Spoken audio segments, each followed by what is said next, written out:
شو بيصير بجسمك فعليا لو بتترك الاكل كله وبتعتمد على وجبة واحدة بس باليوم؟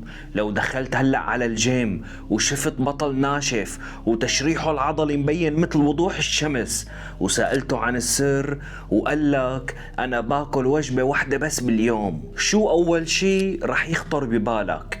يمكن اول فكرة رح تجي ببالك انه اكيد عم يخسر عضل، او يمكن هذا هو السر الحقيقي ورا هالجسم.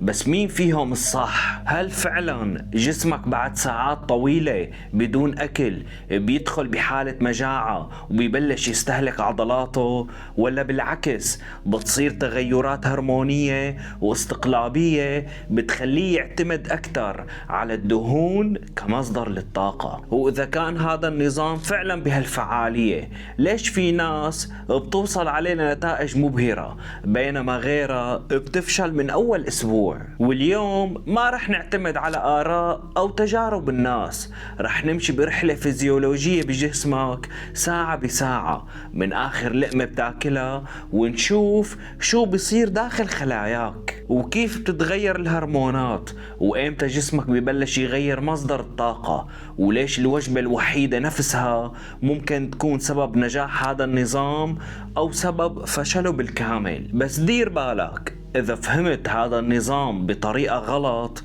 أو طبقته بدون ما تعرف شو عم يصير داخل جسمك، ممكن تقلب النتيجة بالكامل وتخسر جزء كبير من الفائدة يلي كنت عم تدور عليها.